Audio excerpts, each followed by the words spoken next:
2,000 friends. A young girl named Laura carefully hides her appearance with the help of a wig and glasses because she gives an anonymous interview on television. Laura tells a story that happened to her in the first year in the university. During a lecture at the university, 18-year-old pretty student Laura faints due to overwork and starvation. She can't afford lunch and her parents don't help her. Her boyfriend, Emmanuelle, is also not involved in solving Laura's financial problems and expects her to pay half the rent as they agreed before renting the apartment. Laura wants to find a part-time job and visits a job site for students. There she sees similar ads from men looking for a young masseuse with additional services. Laura writes to, in her opinion, the least suspicious of them all, 50-year-old teacher Joe, who longs for moments of tenderness and promises to do no wrong. Joe considers the moments of tenderness are the simplest caresses and massages, but Laura does not have the necessary qualifications and experience. Joe assures that he will teach her all this himself, and he is also a gentleman, so he will not offend Laura, because sex is not the main thing for him. The hourly payment of €100 makes Laura more determined to try,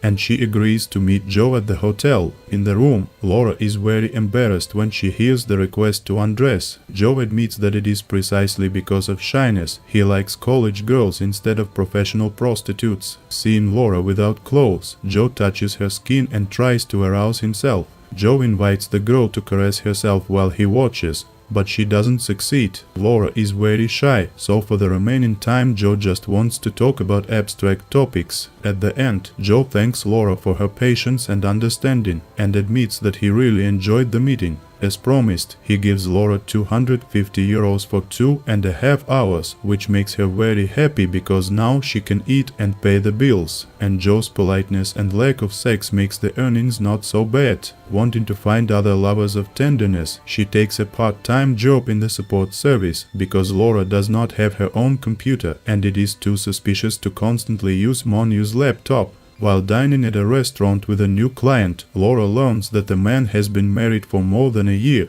but his wife has never made love to him. Taking pity on the oppressed man, Laura offers to continue the evening at the hotel, but instead the client takes her to a deserted parking. This man did not promise to be a gentleman, so he quickly and roughly performs sexual intercourse, and Laura feels used for the first time. Returning home, she hugs Emmanuelle to calm down and admits that she slept with a stranger for food and to pay bills. Emmanuelle laughs because he thinks that she is joking. Then Laura tells that she wants to break up, packs her things and goes to temporarily live with a classmate. Later that evening, Laura goes to a bar to study alone for her Spanish exam. There she meets a 30-year-old man named Benjamin. Laura doesn't get an exact answer about what Benjamin does or whether he has a job, but she likes his politeness and tact, so she promises to call him after the exams. The next client, a professional photographer, takes erotic photographs of Laura and then offers her a better paying job. His acquaintance needs a girl for a threesome with his wife, but Laura refuses such an offer because she is sure that there should be boundaries. Laura considers erotica and massage acceptable, unlike sex for money, which she thinks will irreversibly destroy her psyche. The photographer smiles when he hears about these principles and predicts that in 2 hours Laura will see a beautiful bag in a store window and change her mind. After this, Laura begins to notice her classmates wearing bags from Gucci and Louis Vuitton, in which they put discount coupons for the dining room. She understands that she is not alone among naive young girls caught in the web of debauchery and body trafficking. On her way home, Laura pauses at a store window to look at a green leather jacket that she really likes. A new client, a wealthy owner of a large mansion, offers Laura to live in a separate room and pay the rent with sex about once a week. Laura refuses and repeats to herself she is not a prostitute. Having rented a room, Laura continues to date men and save money to buy herself a laptop for studying. Joe knows this, and on Laura's birthday he invites her to take part in his little fantasy. At the hotel, Joe gives Laura the laptop she wanted and says she can pick it up in the end of the meeting. Joe ties Laura up and then suddenly pulls out a huge vibrator. After a few minutes, she manages to break the ropes and free herself. Frightened, Laura quickly gets dressed and is about to leave, but suddenly stops and then returns to take the laptop. In the corridor, Joe catches up with her and asks for forgiveness, because he didn't think that this innocent desire would scare her so much. Laura invites Benjamin to her home, where they spend the evening together and modestly celebrate her birthday. He kisses Laura and sees that her whole body trembles every time he touches her. Then Benjamin asks him to trust him, and Laura tells how she earns her living and what Joe did to her today. Benjamin sympathizes with her and does not judge her because hunger and need, in his opinion,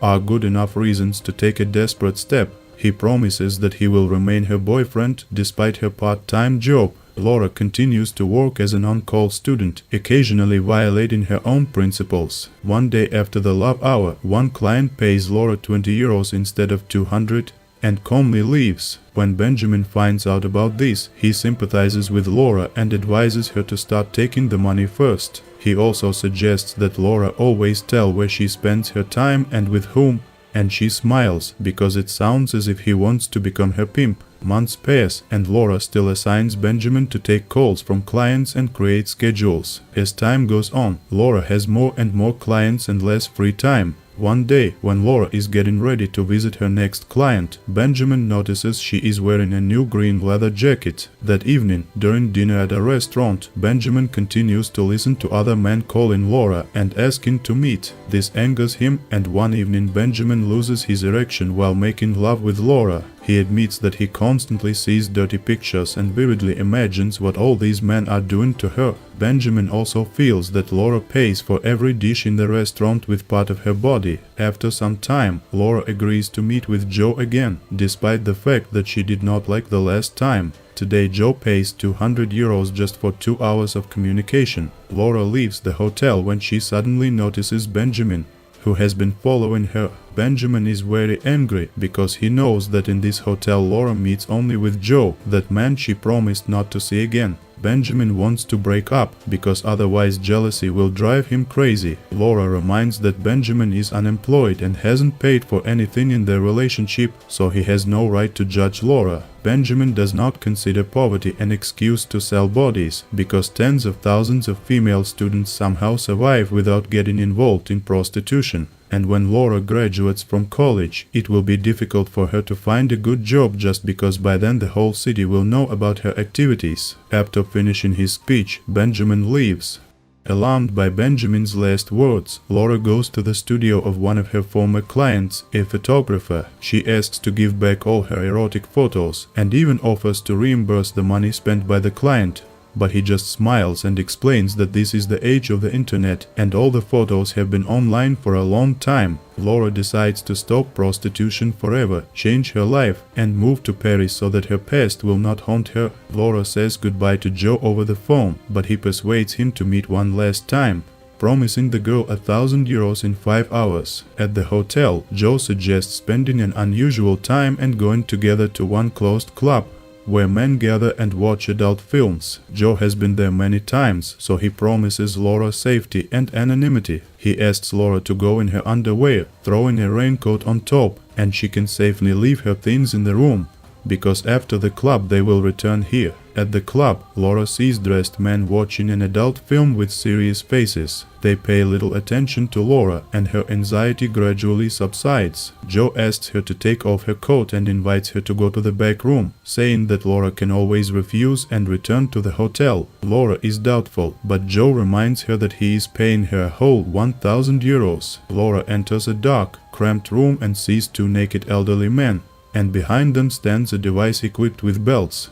A few hours later, Laura, terrified, tries to clean herself off in the hotel shower. Joe asks what else did she expect for 1,000 euros, and then he puts usual envelope with money and leaves the room. Laura finds inside only 100 euros and a note inviting her to meet on Thursday. She calls Joe to ask where the rest is, and he promises to give it to her during the meeting on Thursday. Laura is furious and buys a train ticket to Paris. The next morning, Laura negotiates with a classmate to help Laura continue her studies by correspondence. On the train, Laura leaves Joe a voicemail threatening to tell all his colleagues and family about his hobbies unless he sends 900 euros today. Later, Joe calls Laura over the next few days and promises to pay later, making up various excuses. On the third day, he offers Laura one last meeting for which he promises 4,000 euros plus the missing 900. Laura in Paris sits by the river and and thinks about what she should do. A few days later, Laura starts working in a restaurant as a waitress. The restaurant owner happily tells her about the types of wine they have,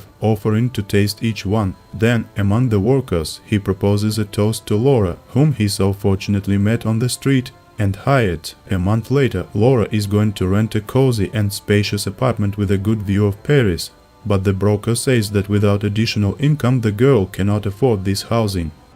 The interview ends and the journalist asks her one last question: was Laura involved in prostitution when she moved to Paris? Laura does not answer the question and the journalist says that he respects her silence. In the last seconds of the interview, Laura defiantly looks into the camera as if asking the viewer the question, "Are you sure you are better than me?"